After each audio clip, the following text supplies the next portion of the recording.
الحمدللہ رب العالمین والصلاۃ والسلام علی رسول الکریم۔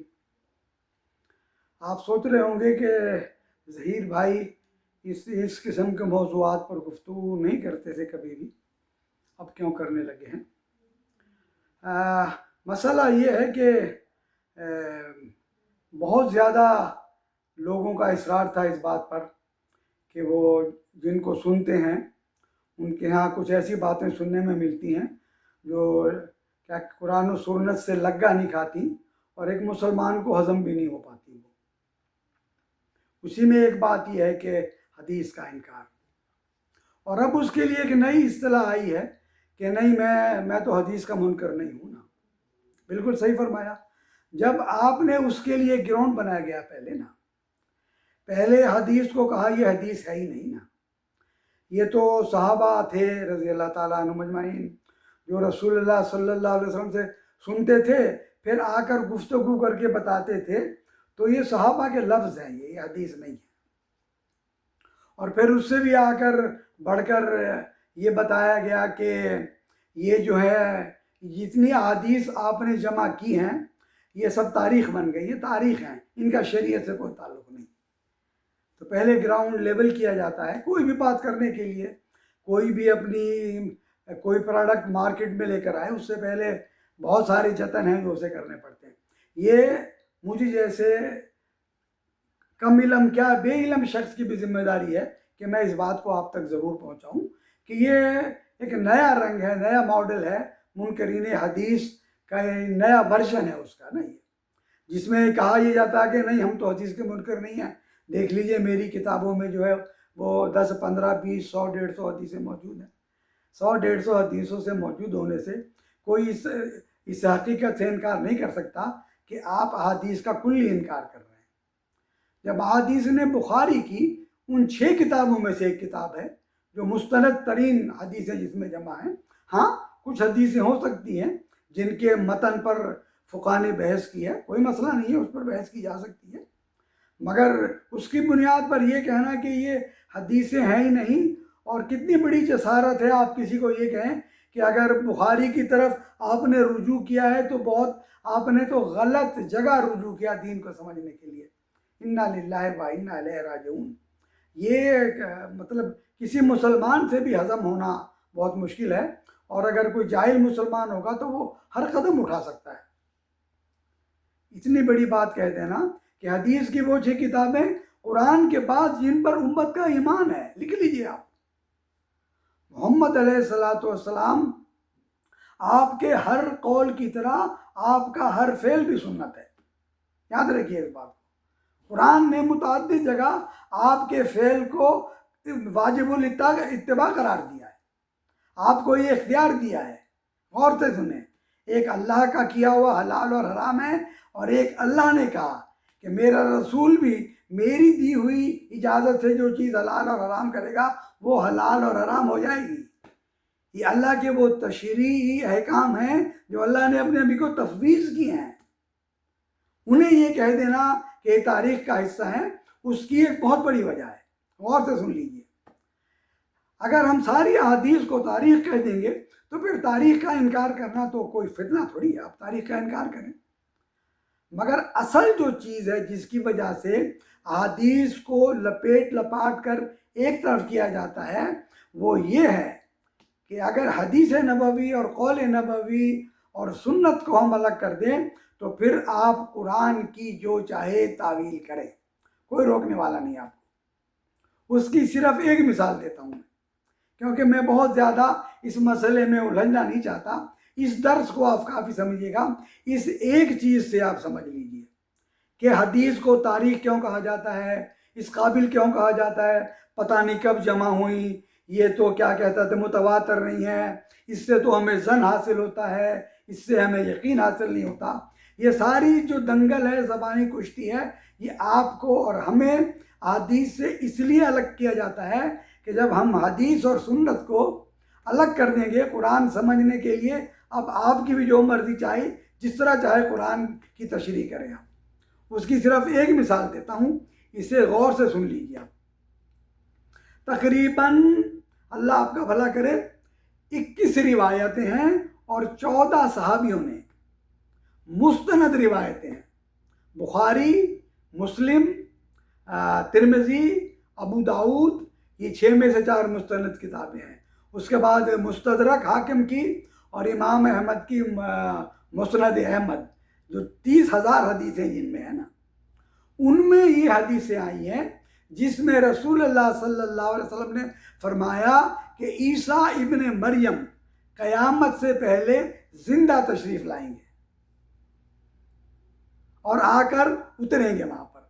دجال کو قتل کریں گے اور زمین پر اسلام قائم کریں گے. کتنی روایتیں بتایا میں نے؟ 21 روایتیں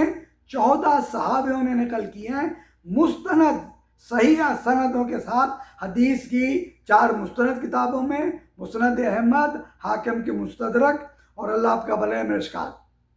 اس میں یہ حدیثیں سب آئی ہیں. کیا کہ حضرت عیسیٰ بنفس نفیس، یہ ان 21 روایتوں کا چھوٹا سا نچوڑ بتا رہا ہوں. بنفس نفیس اتریں گے، مسلمان جو امام ہوگا اسی اقتدا میں نماز پڑھیں گے، دجال سے جہاد کریں گے، دجال کو قتل کریں گے، سارے جو ہے وہ جو بھی ہے قتل ہو جائیں گے، ایک عدل کی حکومت قائم ہوگی. یہ سب حدیثیں ہیں جن پر ہمارا قرآن کے بعد ہمارا ایمان ہے. قرآن شریعت مطہرہ اللہ کا نازل کیا ہوا حکم ہے، اور حدیث نبوی اور سنت اللہ کے رسول علیہ الصلوۃ والسلام کی قرآن کی وہ تشریح ہے جو اللہ نے آپ کو بتائی اور آپ نے اپنے لفظوں اور عمل کے ذریعے ہمیں بتایا. اور یہ دونوں واجب الاتباع ہیں، اور ان دونوں سے شریعت مطہرہ کے حکم نکلتے ہیں، اور یہ دونوں سورس ہیں، قرآن اور سنت واجب التعمیل ہیں. اللہ نے خود قرآن میں فرمایا. اب قرآن نے تو یہ کہہ دیا کہ حدیث کے ذریعے ثابت ہوا کہ حضرت عیسیٰ تشریف لائیں گے، مگر یہ جو عہد حاضر کے دانشور ہیں انہوں نے پہلے کہہ دیا کہ حدیث جو ہے وہ ہے ہی نہیں، یہ تو تاریخ ہے.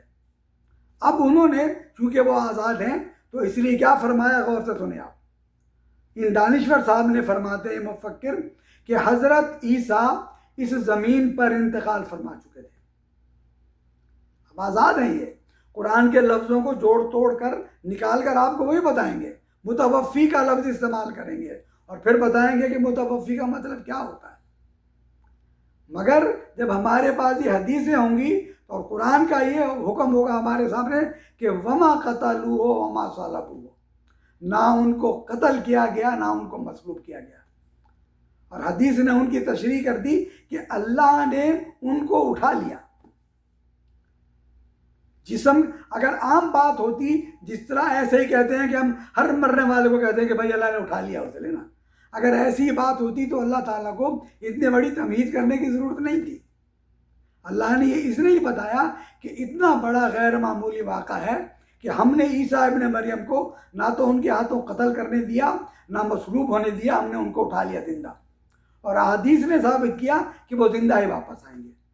مگر یہ دانشور چونکہ حدیث کو تاریخ بتا چکے ہیں تو انہوں نے فرمایا ایسا نہیں ہے، پہلے حضرت عیسیٰ کا انتقال ہوا، پھر اللہ تعالیٰ نے حضرت عیسیٰ کو اٹھا لیا.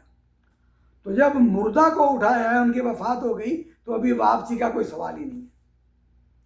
یہ ہے وہ ساری قرآن کو اپنے مطلب کی خاطر ڈھالنے کے لیے. آج سے پہلے بھی یہی ہوا. سر سید نے جو یہ تعویلیں کری، انہوں نے بھی قرآن کی دلیلیں اس طرح دی کہ اللہ تعالیٰ نے فرمایا تھا کہ سورہ جن میں فرمایا کہ جن کیا چیز ہوتے ہیں. سر سید نے کہا، یا ان کے بعد آن میں یہ مولوی چراغ علی ہے اور اسلم جراج پوری اور عبداللہ چکڑالوی، غالباً ان میں سے کسی نے ان قرآن کی عنایتوں کا ترجمہ کیا ہے کہ جن کوئی چیز نہیں ہوتے. جن تو بہت طاقتور انسانوں کو کہتے تھے جو حضرت سلیمان کے علیہ السلام کے زمانے میں موجود تھے. اور جب قرآن نے کہا کہ سلیمان نے وقالت نملۃ یا ایھا النملۃ ادخلوا مساکنکم، چیونٹیوں نے کہا کہ اپنے بلوں میں گھس جاؤ، کہیں سلیمان کا لشکر تمہیں روند نہ ڈالے. تو ان جیسے ہی جو وہ بھی کیا کہنا چاہیے مفکر تھے، انہوں نے کہا یہ چیونٹیاں نہیں تھیں، کیونکہ چیونٹیوں کی اگر بات کرتے ہیں تو سلیمان علیہ السلام کا سننا آتا ہے، اور ایک انسان چیونٹیوں کی آواز سنے وہ انہیں ہضم نہیں ہوتا تھا، وہ بھی اسی قسم کے مفسر تھے،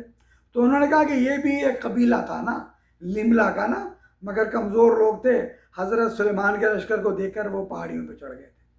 میرے بھائیوں، میرے عزیزوں، یہ ہے وہ باتیں جب امت 1500 سال سے اس میں دو رائے نہیں ہوئی کہ قرآن کے بعد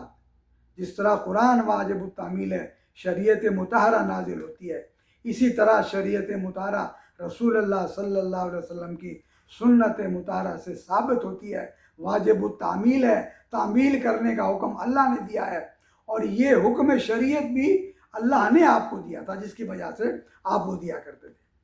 اب ہم اس کے بارے میں زیادہ باتیں نہیں کریں گے، یہ وہ فتنہ ہے جس سے آپ ہوشیار رہیں، بہت نئی شکل میں، بہت عرصے کے غور و خوض کے بعد یقین جانیں میں نہیں سمجھ سکا تھا اس بات کو، میں نہیں سمجھتا تھا کہ یہ انکار حدیث کا جو ہے وہ تو یہ بھی ایک شعبہ ہے، مگر جب حضرت صاحب نے فرمایا کہ بخاری کی طرف آپ نے غلط رجوع کیا، انا للہ و انا الیہ راجعون، اللہ کے رسول کے قولوں کی صحیح کتاب، ان کی کس مسلمان کے منہ میں اتنی ہمت ہے کہ اسے کہے کہ حدیث کی یہ کتاب تو تاریخ کی کتاب ہے، آپ نے غلط رجوع کیا اس کی طرف۔ سوچنے کا، سمجھنے کا مقام ہے ہر مسلمان کے لیے میرے بھائیوں۔ قرآن کے بعد سنت، حدیث، مستند ہمارے لیے ایمانیات کے درجے میں داخل ہیں، اس پر 1500 سال سے امت کا اجماع ہے، وہ امت کی دو رائے کبھی بھی نہیں ہوئی، یہ صرف وہ فتنے ہیں، پہلے بھی فتنے اٹھے اور اٹھ کر اپنی موت آپ مر گئے، اب بھی ایسے فتنے مسلمانوں کی عظیم تعداد جو ہماری طرح دین سے چاہے کتنا بھی دور ہو مگر انہیں معلوم ہے کہ قرآن میں اللہ نے کیا فرمایا، اس کے رسول علیہ الصلوۃ والسلام کی احادیث اور سنت مبارکہ ہم مسلمانوں کے نزدیک واجب التعمیل ہے، شریعت کا دوسرا ماخذ ہے۔ اللہ تعالی ہم سب کو توفیق دے کہ ہم ان پر عمل کریں اور اس طرح کے جو بھی فتنے ہوں ان کو سمجھنے کی کوشش کریں۔ یہ بات یاد رکھیں، ہر آدمی کو ہر بات کہنے کا حق ہے، ہم ہر کسی کو یہ حق دیتے ہیں کہ وہ جو بات کہے، جس طرح چاہے کہے، الحمدللہ ہم تک جو بات پہنچے گی، میں کیا چیز، میری کیا بساط ہے بھائی کہ میں آپ کو کوئی بات بتا سکوں۔ یہ سب وہ مواد ہے جو بڑے بڑے فقہا اور محدثین نے اپنی کتابوں میں لکھا ہے اور یہ عاجز پڑھ کر آپ لوگوں تک پہنچاتا ہے۔ اللہ تعالیٰ اسے قبول فرمائے۔ آئندہ کے بعد انشاءاللہ اس موضوع پر کوئی گفتگو نہیں ہوگی، انہی دو کیسٹوں کو آپ سنیں اور اللہ سے دعا کریں کہ اللہ میں ہر فتنے سے محفوظ رکھے۔ وما علینا الا البلاغ وآخر دعوانا ان الحمد للہ رب العالمین۔ السلام علیکم ورحمۃ اللہ۔